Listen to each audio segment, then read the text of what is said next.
눈으로 직접 보지 않으면 믿기조차 어려운 일이 있다. 혼란의 우크라이나 땅에 사는 한국 소녀가 한 군인을 사랑하게 되고 전쟁 중에 임신을 한 채 세상이 모두 그녀 등을 돌렸을 때 혼자 아이를 낳는다. 사람들은 그녀를 어리석다 부른다. 하지만 나는 그녀를 내가 아는 사람 중 가장 용감한 사람이라 부른다. 이 이야기는 지원의 이야기다. 그리고 아니다. 영화처럼 해피엔딩은 아니다. 하지만 내 인생에 가장 진실하게 남은 이야기이기도 하다.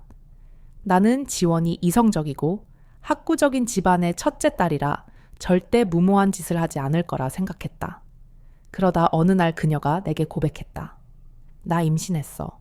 아빠는 우크라이나 군인이야.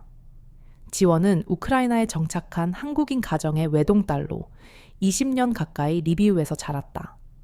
우크라이나어를 모국어처럼 구사하면서도 한국의 전통적 가치관을 지켰다. 식사는 정해진 시간에, 공부는 철저히, 행동은 언제나 단정하게. 우리는 대학에서 언어학을 전공하며 함께 수업을 들었다. 나는 대충 듣고 대충 필기하는 편이었지만 지원은 언제나 앞줄에 앉아 펜을 쥔 손을 놓지 않았다. 친한 편은 아니었지만 그녀가 아침마다 책 읽기를 좋아하고 지치면 혼자 산책을 나가며 어둠을 무서워해 늘 작은 손전등을 가방에 넣고 다닌다는 정도는 알고 있었다. 그러다 전쟁이 터졌다. 교실은 순식간에 아수라장이 되었다. 어떤 친구는 고향으로 돌아갈 길을 찾고 어떤 친구는 폴란드행 비자를 준비했다.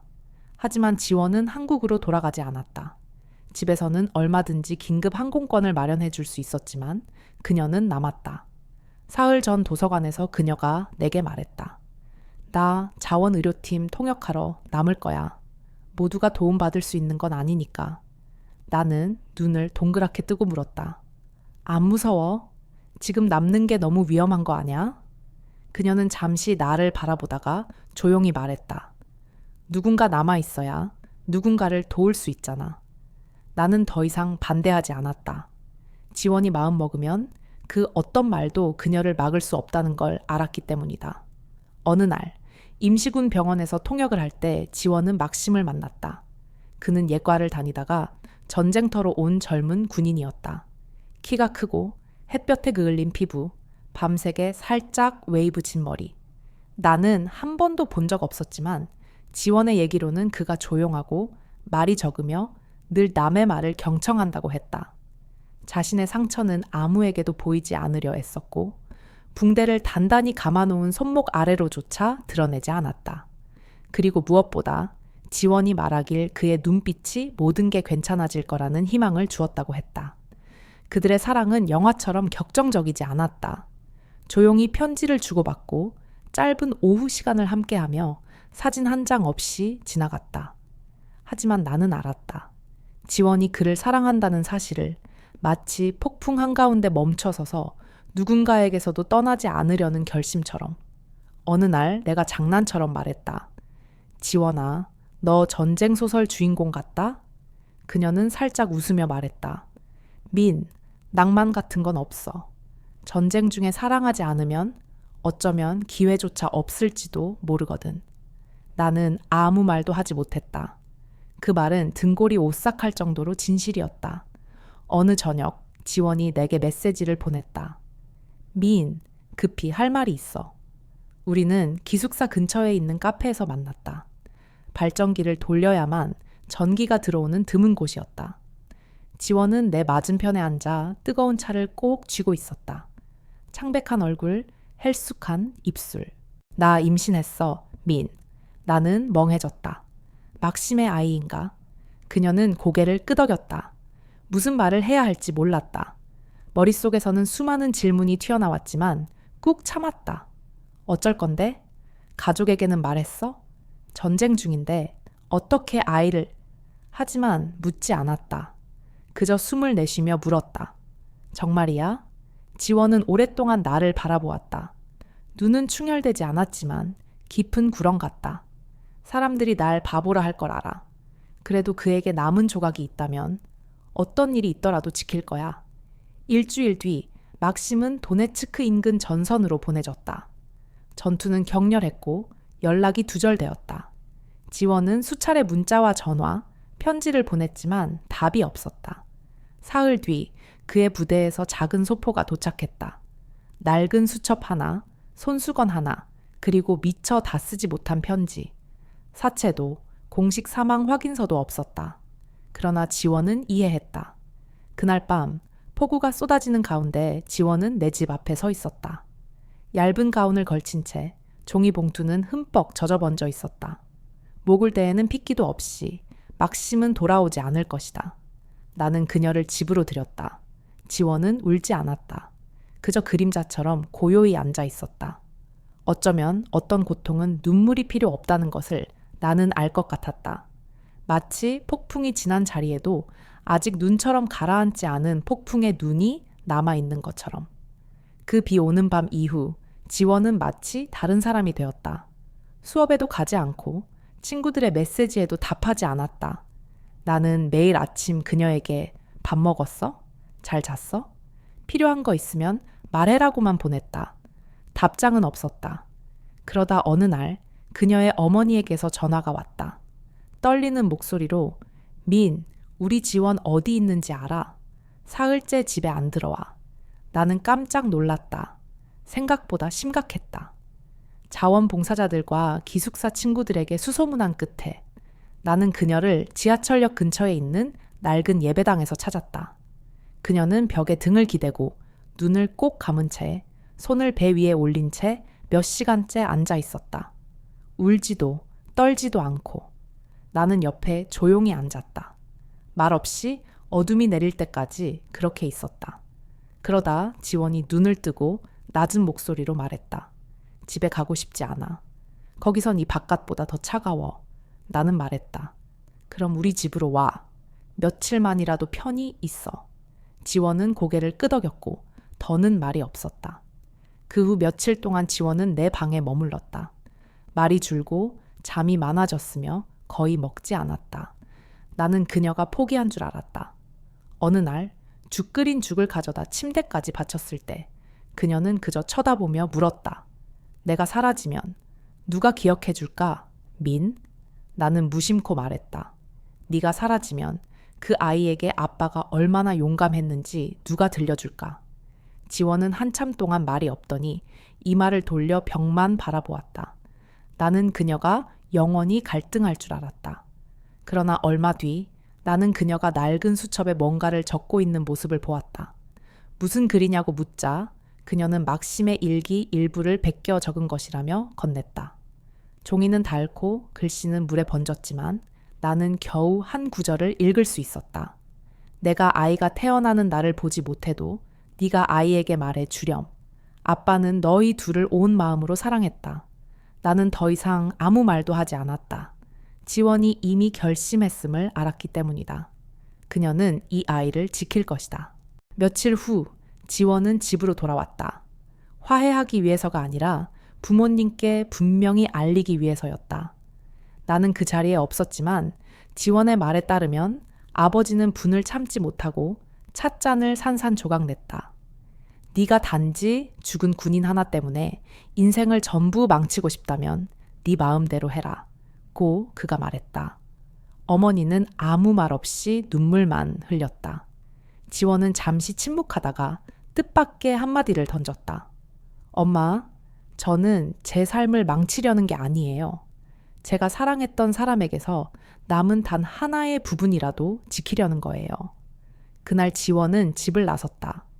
가방 하나와 막심의 손수건 하나만 챙겨서 그때부터 지원은 헌책방 근처의 작은 임대방에서 혼자 살았다.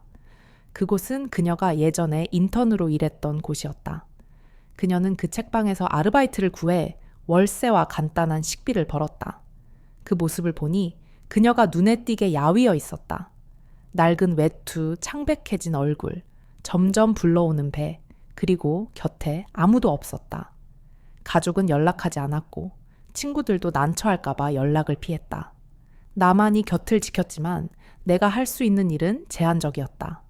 어느 밤 내가 방문했을 때 그녀는 희미한 노란 전등 아래 홀로 앉아 있었다. 방 안에는 책 몇 권, 작은 정이 난로, 학생 때 막심이 외투를 입고 찍은 사진 한 장만 있었다. 내가 들어서자 그녀는 억지로 미소 지으며 말했다. 민, 제가 아기에게 말하는 연습을 하고 있어요. 나중에 낯선 목소리라고 느끼지 않게요. 나는 자리에 앉아 그녀가 끝도 없이 이어가는 이야기를 조용히 들었다. 아무도 응답하지 않는 이야기였지만 그녀는 말할 수 있는 한 계속 이야기했다. 그것이 살아있다는 증거처럼. 어떤 날은 그녀가 너무 힘들어 일어서는 것조차 버거웠다. 나는 그녀를 병원에 데려갔고 의사는 즉시 영양 보충이 필요하다며 그렇지 않으면 태아에 문제가 생길 거라고 말했다. 나는 지원의 어머니에게 전화를 걸어 한 줌의 모성애라도 불러일으켜 보려 했지만 네가 선택한 길이라면 감당해야지 라는 대답만 돌아왔다. 나는 분노와 억울함에 가슴이 미어졌지만 원망할 수 없었다. 때로는 고통이 사람을 냉정하게 만들기 때문이다. 돌아와 나는 지원에게 물었다. 한국으로 돌아갈래? 그래도 거긴 좋은 병원도 있고 아는 사람도 있잖아. 그녀는 고개를 저으며 말했다. 돌아가면 아이는 왜 엄마가 아빠 모습이 있는 곳을 떠났을까? 의문을 품고 자랄 거예요. 여기 남아있는 게 힘들어도 적어도 아이에게 거짓말은 하지 않으려고요. 나는 더 이상 할 말을 잃었다. 지금의 지원은 예전에 우리가 같은 반에서 공부하던 가냘픈 소녀가 아니었다. 그녀는 이미 부모가 되어 있었다. 전쟁 한가운데에서 홀로 남아 작은 생명을 지키며 사랑을 간직하기 위한 마지막 방편으로서 아마 그녀는 자신 또한 그렇게 지키고 있는 것인지도 모른다. 남은 모든 것을 다해 지원이 혼자 살기 시작한 이후 진짜 어려움이 시작되었다. 그전까지는 장학금과 지인의 작은 지원금으로 견딜 수 있었지만 아이가 자라면서 책방 아르바이트만으로는 부족했다. 나는 그녀에게 더 저렴한 곳으로 이사하거나 내 집에 잠시 들어오라고 여러 번 권유했지만 그녀는 씁쓸히 웃고 고개를 저었다. 어디든 상관없어요. 매일 밤 잠들 수 있을 만큼만 조용하면 돼요. 어느 때는 유난히 길어진 겨울이었고 눈이 책방 앞마당을 하얗게 덮었다. 지원은 두꺼운 옷을 여러 겹 껴입고도 몸을 떨었다. 주인은 딱한 사정의 태교를 위해 한동안 쉬라고 배려해 주었지만 쉴수록 수입은 끊겼다. 나는 외국인 친구들에게 부탁해 마른 음식과 분유, 따뜻한 담요를 보내달라 애걸했다. 그 물건을 전할 때마다 그녀는 고마움의 미소를 지었지만 그녀 눈가의 다크서클은 점점 더 짙어졌다. 어느 날 내가 도착했을 때 문을 열자마자 그녀가 바닥에 웅크린 채 앉아 있었다. 손으로 배를 붙잡고 얼굴은 창백했다. 나는 깜짝 놀라 기절한 줄 알았지만 알고 보니 단지 배가 고픈 것이었다. 밥을 지을 기운조차 없어 한참을 앉아 있다가 그대로 쓰러진 거였다. 나는 참을 수 없어 목소리가 커졌다. 지원아, 어떻게 너 스스로를 이렇게 내버려둬? 최소한 나한테라도 연락해야지. 그녀는 중얼거리듯 말했다. 귀찮게 하고 싶지 않았어. 난 괜찮아. 괜찮아. 그게 지원의 단골 멘트가 되었지만 난 그녀가 조금도 괜찮지 않다는 걸 알고 있었다. 의사는 빈혈과 쇠약 때문에 입원해 경과를 지켜보라 권했지만 그때 병원비는 지원이 감히 생각조차 못할 금액이었다. 그녀는 말했다. 혹시 무슨 일 생기면 적십자 응급구호구역으로 데려가. 내가 서약서에 서명해 뒀으니 거부당하지 않을 거야. 나는 그녀를 보며 안타깝기도 하고 분하기도 했다. 하지만 그녀에게 화가 난 게 아니라 너무나 부당한 삶에 화가 났다. 20살 조금 넘은 여자가 잘못한 것도 없는데 사랑 때문에 그리고 생명을 지키기 위해 이렇게 살아야 한다니. 가족도 없고 아무도 전화하지 않고 아무도 곁에 와주지 않는다. 마치 그녀가 누군가가 버린 실수의 그림자여서 아무도 관계 맺기를 원치 않는 듯했다. 나는 지원의 어머니에게 전화를 걸어봤다. 이번에는 전화를 받으셨다. 나는 지원이 기력 부족으로 거의 기절할 뻔했다는 것까지 포함해 모든 것을 털어놓았다. 어머니는 잠시 침묵하다 무겁게 대답했다. 나도 마음이 아프다, 미나야. 하지만 걔는 그 길을 스스로 택했어. 이제 돌아간다 해도 예전의 딸은 아닐 거야. 나는 더 이상 무슨 말을 해야 할지 몰라 전화를 끊었다. 아마 사람은 나이가 들수록 더 이상 이해를 구하기보다 스스로 옳다고 믿는 쪽을 택하게 되나 보다. 지원은 내가 어머니에게 전화한 것을 모를 수도 있고 알면서도 모르는 척할 수도 있다. 그녀는 여전히 매일을 천천히 살아간다. 일찍 일어나 차를 끓이고 일기 몇 줄을 쓰고 막심의 편지를 다시 읽는다. 나는 몇 구절을 외울 정도다. 몸이 지칠 때면 손을 배 위에 얹고 기억해. 내가 내 곁이 아니라 네가 지키려 애쓰는 모든 것 안에 있다는 걸. 그 문장을 읽을 때마다 그녀는 나를 올려다보며 미소 짓는다. 가볍지만 가슴 깊이 시린 미소다. 한 번 나는 물었다. 지원아, 혹시 아이를 포기할 생각 해본 적 있어? 꼭 좋을 선택이라서 묻는 건 아니야. 다만 이 모든 게 너무 버거워 보여서. 그녀는 잠시 침묵하더니 대답했다. 물론 생각해봤지. 밤마다 몸을 웅크린 채 내일 아기가 없어진다면 깊이 잘 수 있지 않을까 상상했어. 하지만 아침에 일어나 무의식적으로 배를 만지면 여전히 놓을 수 있는 무언가가 내 안에 남아있다는 걸 느껴. 그게 나를 버티게 해. 나는 뭐라 답해야 할지 몰랐다. 내 앞에 선 연약한 그녀가 낡은 코트와 뒤축이 해진 구두를 신었지만 그 눈빛만은 결코 사라지지 않은 따뜻함으로 빛나고 있었다. 임신 30일주가 되자 지원은 더 이상 일을 할 수 없게 되었다. 서점은 자리를 지켜주었지만 그녀는 정식으로 휴직했다. 저축은 점점 바닥나고 있었다. 나는 어떻게든 신선한 음식을 좀 보내주려고 애썼지만 분명 부족했다. 어떤 날은 묽은 죽 한 그릇만 겨우 먹고 오후 내내 깊이 잠들어 있었다. 나는 기분 전환이라도 시켜주려고 산책을 제안했지만 그녀는 고개를 저었다. 몸이 너무 힘들어. 마음이 더 무거워. 가끔 그녀는 스스로 묻는다. 만약 막심이 살아있다면 날 알아볼 수 있을까? 난 이제 예전에 내가 아니니까. 나는 대답했다. 너는 변했어. 하지만 결코 나쁘게 변한 건 아니야. 선택지가 없으니 사람은 강해질 수밖에 없지. 그녀는 오랜만에 미소 지었다. 완전한 미소는 아니었지만 나는 알았다.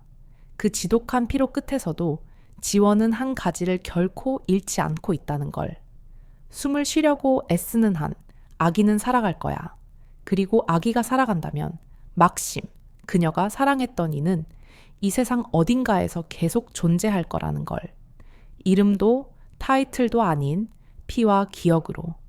비록 혼자 남았지만 그녀는 계속 걸어가기로 선택했다. 그리고 그 사실만으로도 내게는 기적이었다. 임신 34주 무렵 지원은 잠들 때마다 호흡 곤란을 겪기 시작했다. 그녀는 괜찮아, 커진 태아가 폐를 압박해서 그렇대 라며 의사가 미리 설명해 준 거라고 말했지만 나는 그녀가 점점 약해지고 있다는 걸 알고 있었다. 육체적으로만이 아니라 마음속까지. 어느 날 방에 들어갔더니 창가에 앉아 햇살을 받으며 멀리만 바라보고 있었다. 풍경을 감상 중인 줄 알았는데 다가가 보니 눈가가 촉촉했다. 그녀는 속삭이듯 물었다. 민인, 내가 과연 엄마라는 역할에 어울리는 사람일까? 나는 자장가는커녕 죽 끓이는 법도 몰라. 기저귀 갈기도 아직 서툰데. 사람을 키울 운명으로 태어난 건 아닌 것 같아. 나조차 제대로 돌볼 자신이 없어. 무슨 말을 해야 할지 몰랐다. 그녀의 말이 틀린 건 아니었기 때문이다. 그녀는 너무 어리고 외로웠으며 거의 모든 지원이 끊긴 상태였다. 하지만 나는 그녀 옆에 앉아 손을 잡고 단 한마디를 건넸다. 아기만은 네가 엄마라는 걸 단 한 번도 의심하지 않을 거야. 지원은 한참 나를 바라보다가 작게 웃었다. 크진 않았지만 마음이 한결 가벼워지는 듯했다. 그녀는 넌 상담 심리사가 돼야 해 라고 했고 나는 아니야, 난 그저 누군가의 곁에 있어 주는 사람일 뿐이야 라고 대답했다. 그러나 현실은 언제나 잔혹했다.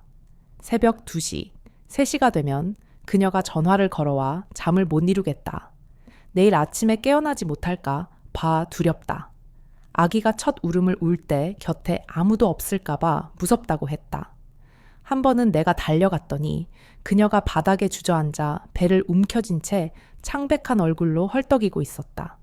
눈물은 소리 없이 흘렀다. 나는 119를 불렀고 지원은 처음으로 검진이 아니라 심리적 공황 상태로 병원에 실려갔다. 의사는 그녀에게 중증 불안 장애 진단을 내리며 24시간 돌봄이 필요하다고 권고했다. 하지만 누가 그 곁을 지켜줄 수 있을까? 그녀의 가족은 여전히 연락이 없었고 리비우에 있는 한인 사회에서도 더 이상 지원의 이름은 입에 오르지 않았다. 그녀 곁에 남아있는 사람은 거의 나뿐이었다. 그리고 나는 점점 지쳐갔다. 도우려 하지 않아서가 아니라 무력감에 사로잡혀 버린 것이다. 정기적으로 돌봐줄 사람을 고용할 금전적 여유도 없었고 아르바이트를 그만둘 수도 없었다. 집에 돌아와 소파에 털썩 주저앉으면 늘 같은 생각이 떠올랐다. 내가 하는 모든 노력이 과연 그녀를 이 세상에 붙들어 두기에 충분할까? 그러던 어느 날 지원이 사라졌다. 집에도 연락에도 아무런 흔적도 남기지 않았다. 나는 공포에 휩싸여 수십 통의 전화를 걸었지만 아무도 받지 않았다. 그녀가 자주 가던 서점, 공원, 보건소를 샅샅이 뒤졌지만 허사였다. 그러다 기차역 대합실에서 그녀를 발견했다.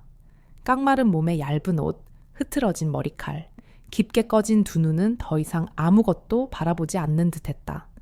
그녀는 전광판만 응시한 채 꼼짝하지 않았다. 내가 불러도 반응이 없었다. 다가가서 어깨를 살짝 건드리자 천천히 고개를 돌렸다. 그리고 또박또박 말했다.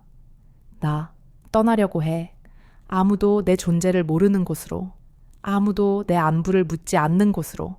내가 사라져도 누구도 알아차리지 못할 그런 곳으로. 나는 그녀 옆에 조용히 앉아 숨을 고르며 물었다. 그런 곳이 진짜 내게 조금이라도 나아질 거라 생각하니? 아니면 네가 감히 꺼내지도 못한 아픔을 묻어두려는 거니? 지원은 나를 바라보았다. 눈가가 붉게 물들어 있었다. 난 그저 지칠 뿐이야. 모든 게 곧 괜찮아질 거라고 매일 버티느라 지쳤어. 하지만 내가 알지. 그건 결코 괜찮아지지 않을 거라는 걸. 막심은 돌아오지 않아. 부모님은 연락하지 않아. 아기도 아직 태어나지 않았어. 그리고 난 내일 내가 서 있을 수 있을지조차 모르겠어. 내게 그녀에게 해줄 만큼 정중한 말은 없었다. 나는 그녀를 일으켜 세우고 거의 속삭이듯 한마디 건넸다. 그렇다면 적어도 아이를 위해서라도 서 있어줘. 아이는 이 세상에 대해 아무것도 몰라. 하지만 만약 아이가 눈을 뜬 첫날에 엄마가 떠나는 모습을 본다면 붙잡을 것이 아무것도 남지 않을 거야. 지원은 대답하지 않았지만 기체에 오르지는 않았다. 우리는 돌아왔다. 침묵 속에서.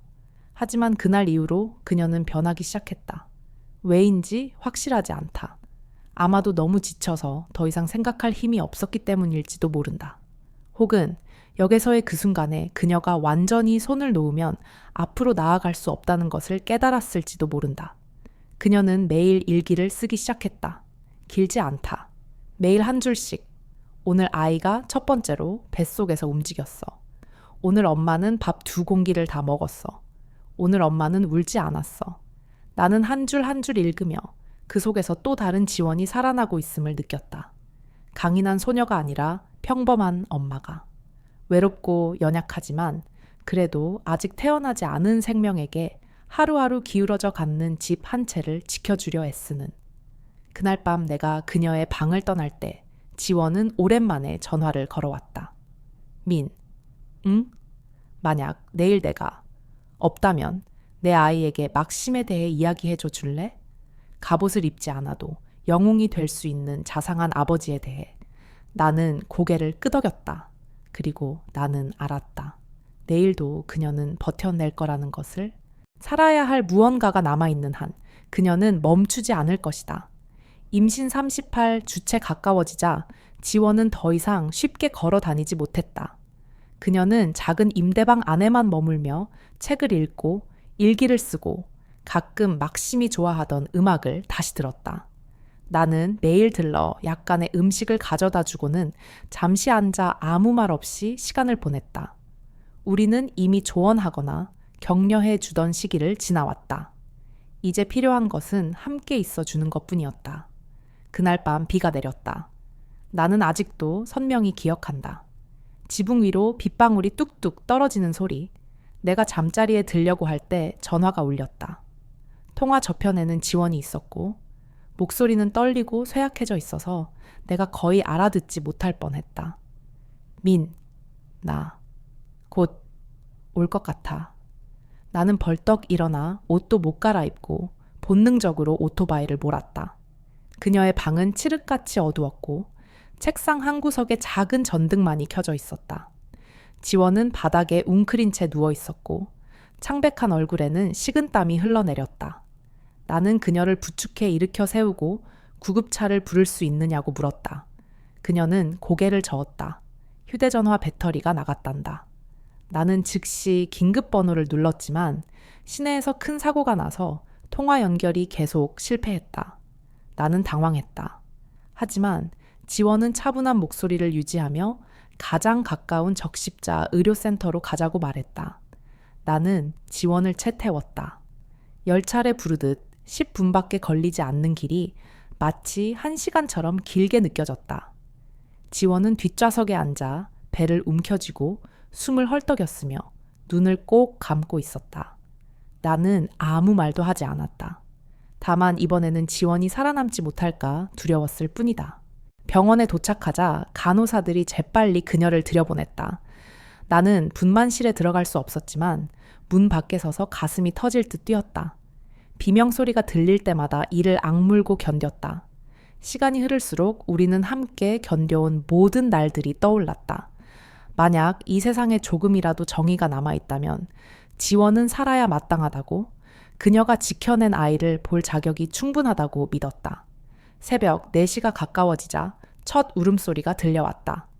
크지도 오래 지속되지도 않았지만 나는 대기 의자에 털썩 주저앉아 안도의 한숨을 내쉬었다.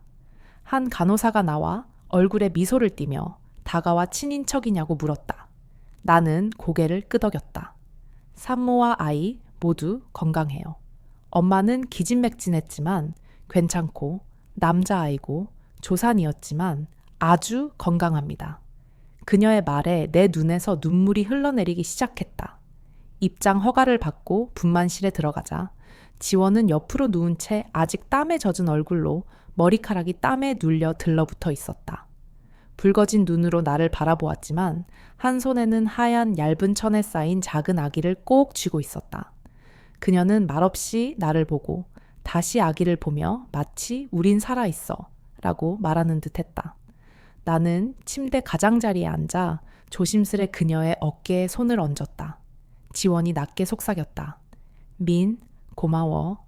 네가 아니었으면, 내가 아니었으면 네가 얼마나 용감한지 이 아이는 결코 알 수 없었을 거야. 나는 말을 가로막았다. 그녀가 웃었다. 입가에 살짝 맺힌 그 미소는 이전 몇 달간의 억지 미소가 아니었다. 이름을 막심이라고 지었어. 아빠 이름이니까. 부를 때마다 사랑이 여전히 존재한다는 걸 잊지 않으려고. 나는 고개만 끄덕였다. 대답 대신 그 아이를 바라보았다. 작고 주름진 피부. 하지만 심장은 뛰고 있었고 가느다란 숨결 하나하나가 지원이 해낸 모든 일이 의미 있었음을 증명하고 있었다. 그 후 날들은 빠르게 지나갔다. 지원의 회복은 더뎠지만 아이는 날마다 더 튼튼해졌다. 그녀는 젖 먹이는 법, 앉는 법, 재우는 법을 배웠다. 처음에는 서투르더니 금세 능숙해졌다. 내가 물었다. 어디서 배운 거야? 유튜브야. 하지만 대부분은 본능이었어. 어느 아침 내가 방문했을 때 지원은 한국어 자장가를 부르며 눈을 반쯤 감고 아기를 토닥이고 있었다. 누가 가르쳐주지 않았는데도 그녀는 훌륭한 엄마가 되어 있었다. 한 번은 농담 삼아 물었다. 전쟁 속에서 혼자서 아이를 지키기로 한 내 결정을 미쳤다고 생각하지 않아? 지원은 나를 바라보다가 아기를 더 꼭 안았다. 물론 미쳤지. 하지만 사랑하지 않고 어떻게 살아남을 수 있겠어. 나는 웃었다. 지원은 더 이상 예전에 마르고 불안한 모습이 아니었다. 여전히 피로하고 잠이 부족했으며 가끔 멍하긴 했지만 이제 그녀는 진짜 엄마였다. 그 사실 하나로 모든 것이 달라졌다. 날마다 아이가 자라는 걸 보며 그녀도 조금씩 성장했다. 아이가 미소 지을 때마다 지원의 마음에 얼음 조각이 녹아내렸고 막심이라는 이름을 부를 때마다 옛 상처가 치유되었다. 잊어서가 아니라 그리움과 함께 살아가는 법을 배웠기 때문이다. 그리고 나는 안다. 아이가 첫 울음을 터뜨린 그날부터 지원은 자신의 방식으로 다시 살아가기 시작했다는 것을. 구원이 필요 없고 증명할 것도 없으며 매일을 계속해 나가면 된다. 그 모든 것은 이 아이와 그리고 자기 자신을 위해서다. 그날 나는 그 방을 나섰다. 머리가 한결 가벼워진 느낌이었다. 병원 복대는 대충 휘갈겨 쓴 한 장의 종이가 임시로 붙어 있었다. 여기에는 전쟁이 없다. 오직 살만 있을 뿐이다. 나는 생각했다. 바로 그것이 지원이 하고 있는 일이라고. 사랑과 끈기로 그리고 세상을 떠난 사람의 이름을 건 한 아이를 통해 자신의 작은 방 안에 전쟁 없는 세상을 만들어가는 것이라고. 아이가 태어난 지 한 년이 지난 날 나는 지원을 다시 찾았다. 이전 그 낡은 여관은 사라지고 그녀는 도심 가까운 작은 아파트로 이사해 있었다. 3번 묻고서야 겨우 찾을 수 있었다. 도착했을 때 지원은 발코니에서 빨래를 널고 있었고 아이는 유모차에 앉아 낡은 플라스틱 책을 만지작거리며 아직 정확하지 않은 첫 음절들을 중얼거리고 있었다. 나는 한동안 말없이 그 광경을 바라보았다. 뭔가 목이 멜 듯했다. 한밤중에 힘없이 고개를 떨군 세상을 떠나고 싶다던 그 여자가 이제는 아침 햇살 아래 티셔츠에 단정하게 묶은 머리로 한 손에는 널어놓은 빨래를 개고 다른 한 손에는 아이를 꼭 안고 서 있었다. 수많은 어머니들과 다를 바 없는 모습이었지만 나는 알고 있었다. 그녀가 모두 살아남아 다시 이야기할 수 있는 사람은 아니었다는 사실을. 지원이 내 쪽을 돌아보고 웃었다. 이번 웃음에는 더 이상 억지스러움이 없었다. 지인은 나를 옛 친구 대하듯 맞았다. 큰 감정도 눈물도 없이. 모든 일이 마치 평범한 일상의 한 장면처럼 지나간 듯 보였다. 내게는 그 순간이야말로 진정한 기적처럼 느껴졌다. 우리는 차를 마셨다. 그녀는 나에게 한 잔을 따라주고 아이를 안아 올렸다. 막심은 이제 제법 듬직해 보였다. 검은 머리, 연한 회색 눈동자는 아버지를 꼭 닮았다. 아이는 내 손을 잡고는 낯선 소리 몇 개를 더듬거리다 환히 웃었다. 지원은 여전히 그 헌 책방에서 일하고 있지만 이제는 주말 파트타임만 한다고 했다. 평일에는 비정부 기구에서 데이터 입력 아르바이트를 한다. 월급이 많진 않지만 생활하는 데는 충분하다고. 아이는 동네에 있는 지역 아동 돌봄 센터에 맡겨 두었다고 했다. 삶은 단순해 보였지만 규칙이 있었다. 매일 아침 일어나야 할 이유가 있었고 돌아갈 집이 있었으며 함께 있을 사람이 있었다. 그녀는 그것만으로 충분해요 라고 말했다. 나는 물었다. 가족은요? 지원은 잠시 말을 잇지 못하더니 아버지는 아직 연락이 없어요. 하지만 2달 전 어머니가 손편지를 보내셨어요. 사과도 변명도 없었어요. 다만 언젠가 돌아오고 싶다면 엄마는 기다릴게 라는 말만 있었죠. 나는 고개를 끄덕였다. 적절한 때에 사과할 줄 아는 사람이 많지 않다. 그러나 때늦은 편지라도 없는 것보단 낫다. 지원은 한국으로 돌아갈 생각은 없냐고 했다. 화가 나서가 아니라 지금 리비우가 집이 되었기 때문이라고. 이곳에는 막심과 함께 걷던 길이 있고 작은 카페들이 있으며 그리고 매일 자라는 아이 속에 남아있는 그의 혼의 일부가 있다고. 그녀는 말했다. 그걸 버릴 수 없어요. 더 이상 무겁지 않고 오히려 매일 선한 삶을 살게 하는 이유가 되거든요. 해질 무렵 나는 돌아섰다. 떠나기 전 지원은 내 손에 작은 봉투 하나를 쥐어주었다. 이건 병원에 있을 때부터 쓰던 건데 이제야 감히 전하려요. 나는 웃으며 열지 않고 가슴 주머니에 담았다. 그날 밤 집에 돌아와서야 봉투를 열었다. 그녀의 글씨는 여전히 둥글둥글하고 부드러웠다. 마치 그녀가 직접 말하는 듯 했다. 미나, 나를 남겨두지 않아줘서 고마워. 이 말을 얼마나 다 못 전했을지 모르겠지만 네가 없었다면 사라져 버릴 것 같던 나를 잡아준 사람은 너였어. 나는 미래가 어떻게 될지 몰라. 막심은 아버지 없는 세상에서 자라겠지만 적어도 그의 어머니가 아름다운 일을 위해 한평생을 바쳤다는 것은 알게 될 거야. 그리고 너, 그 모든 것을 지켜본 너야말로 그 이야기를 간직할 사람이지. 잊히게 내버려 두지 마. 나는 편지를 접고 한동안 말없이 앉아 있었다. 참 묘하다.